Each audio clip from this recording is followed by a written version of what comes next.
Ada informasi menarik yang tadi disampaikan oleh Yuli ya, bahwa semakin siang itu biasanya makin terik. Semakin terik. Betul. Bahkan ini akhir-akhir ini juga saya merasa lebih panas kalau kembali pulang ke rumah, biasanya adem nih Jati. Iya. Ini kayaknya memang belakangan ini, akhir-akhir ini cuaca ini lebih terasa panas juga terik dibandingkan hari-hari biasanya. Nah, pertanyaannya nih Cia dan juga saudara, apa sih sebenarnya yang terjadi? Ya, dan benarkah ini dampak dari gelombang panas seperti informasi yang beredar? Lalu bagaimana sebetulnya apa yang terjadi? Langsung saja kita simak liputannya yang berikut ini. Akhir-akhir ini banyak yang komentar, kalau suhu di Jakarta tuh lagi panas-panasnya. Ada yang ngerasain juga nggak? Ini sih meskipun nggak terik ya, tapi hawanya tuh bikin gerah. Coba kita cek, berapa sih sekarang tuh suhu di Jakarta? Oke, ini sih cerah berawan, tapi suhunya 33 derajat Celcius. Pantesan, lumayan gerah. Nah pertanyaannya, kok bisa beberapa hari ini bukan hanya di Jakarta, tapi beberapa tempat lainnya juga ngerasain panasnya tuh nggak biasa. Diskusi yuk. Tapi sebelumnya, jangan lupa untuk subscribe channel YouTube Liputan 6 SCTV.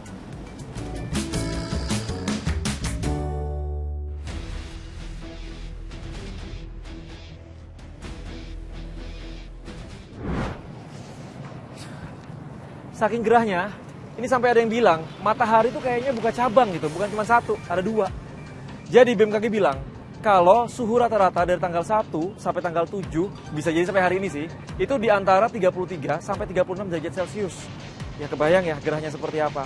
Nah ini juga dirasakan di beberapa daerah, termasuk nih teman-teman yang lagi bertugas di jalur Pantura. Nggak kebayang panasnya kayak apa di sana. Coba kita tanya ya. Teman-teman, panas nggak sih di sana? David tanyain apa? Panas. Di sini udah nggak bisa bilang lagi, matahari udah kayak bercabang di sini, panas banget. Kita aja sampai mana dulu ya kan? Tuh, bahkan kalau di handphone 31 derajat sih temperaturnya, tapi rasanya kayak 38 derajat. Ternyata tidak hanya di daerah lain saja, tapi juga di Cirebon, baik itu di Gerbang Tol Palimanan dan juga Pantura, kami pantau ini sangat panas, sangat terik sekali sejak 2 hari saya melaporkan di lokasi ini. Payung dan juga sunblock menjadi senjata saya setiap harinya untuk bisa melindungi kulit saya dari teriknya sinar matahari. Aduh teman-teman, sabar-sabar ya tahan panasnya di sana. Selamat kembali bertugas nih. Gak kebayang, panas banget pasti di sana. Ya, yang paling ngerasain panasnya adalah warga yang mobilitasnya di luar ruangan. Coba ya kita dengarkan nih komentar mereka. Wah, Masya Allah panasnya nggak kira-kira, emang udah 2 hari 3 hari ini kayaknya keringat ngucur ya, pokoknya panas banget deh, badan tuh kayak ganti baju 3 kali 4 kali itu benar-benar harus mandi. Kalau misalkan kayak nyalain alat penyejuk gitu, kipas angin atau AC ya, gitu, masih merasa panas juga? Aduh, kalau kipas udah nggak main kayaknya mah. Kalau AC lumayan sih, cuma tetap aja gerah, tetap gerah banget. Kalau nyalain alat penyejuk gitu, baik kipas angin atau misalkan AC gitu, ngaruh nggak sih Mbak? Kayaknya nggak mempan deh, karena berasanya hawanya tuh panas, bawaannya pengen minum gitu, terus pengen kena AC, biar kena air terus gitu. Siap, betul sekali. Untuk cuaca sekarang lagi kurang bersahabat buat kita yang sedang paham arus balik ini. Nah ini perasaannya gimana Pak, harus bertugas di cuaca panas gini, di arus balik, seperti apa? Ya memang sudah kewajiban kami untuk memperlancar para pemudik, ya harus nggak mau harus seperti ini. Dari Banjar. Panas nggak tadi di perjalanan? Panas banget. Oke, makasih Mbak. Dari mana Pak? Dari mana? Wonogiri. Wonogiri. Tadi di perjalanan panas nggak Pak? Panas banget. Oke, terima kasih ya Pak. Ya, warganet akhirnya juga komentar di sosial media soal cuaca panas ini. Kita lihat ya komentar-komentarnya. Jadi komentar yang pertama, dia bilang katanya, kalau siang panas udah biasa, tapi kalau malam juga panas, ini nih yang ikut menyiksa, karena akhirnya nggak bisa tidur. Terus ada juga bilang, kosan sudah kayak sauna. Kebayang ya, kalau di dalam kosan panasnya gerah kayak gimana tuh. Terus ada juga komentar nih, katanya kalau misalnya siangnya panas nggak apa-apa, malamnya jangan panas juga dong. Karena dia ngidupin 2 kipas, tetap aja nggak berasa. Tapi dia bilang bersyukur, karena ikut laris adalah penjual es. Enak juga sih ya, panas-panas gini. Makan es krim.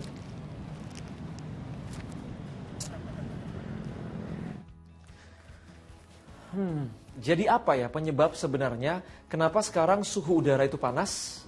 Lalu apa yang menjadi pen-trigger atau penyebab kondisi seperti ini adalah kalau kita lihat di kondisi dinamika atmosfer, posisi semu matahari kan sekarang di utara gitu ya, tetapi belum mencapai titik terjauhnya di wilayah utara pada bulan Juni nanti.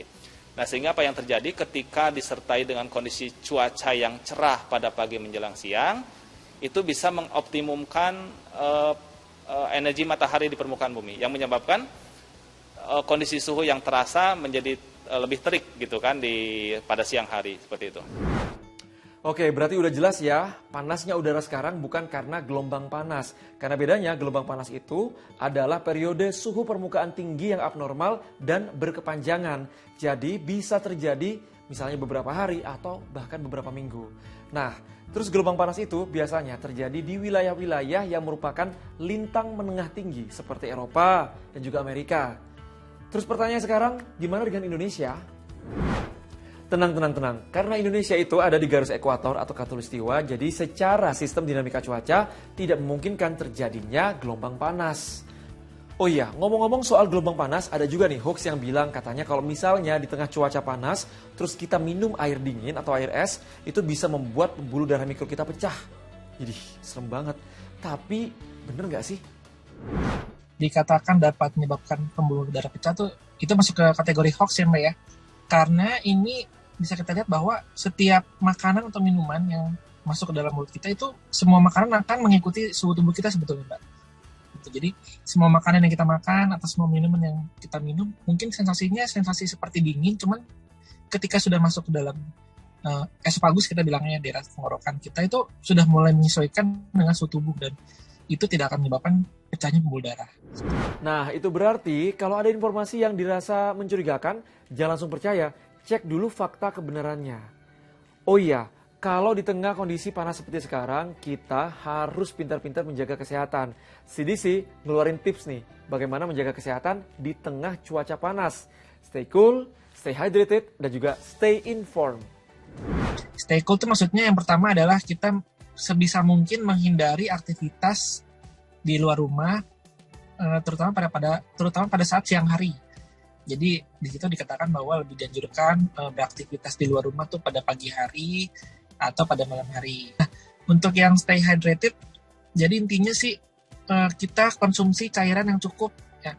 Di sini dikatakan bahwa konsumsi cairan yang cukup adalah dengan kita ngitungnya adalah dengan setengah cc per kilogram berat badan per jam.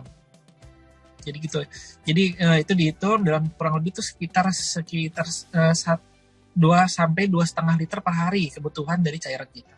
Yang ketiga stay informed ya, kita harus update ya mengenai cuaca perharinya seperti apa, berapa derajat perharinya sehingga kita bisa meminimalisir atau mencegah aktivitas yang berhubungan dengan panas. Itu dia tips menjaga kesehatan supaya bisa beraktivitas di tengah udara yang agak sedikit panas. Intinya, pokoknya banyak minum air supaya badan kamu tuh nggak dehidrasi, oke? Disuruh minum nih. Terus kalau misalnya masih ada yang mau didiskusikan, tulis ya di kolom komentar. Saya David Rizal pamit, terima kasih sudah diskusi kali ini.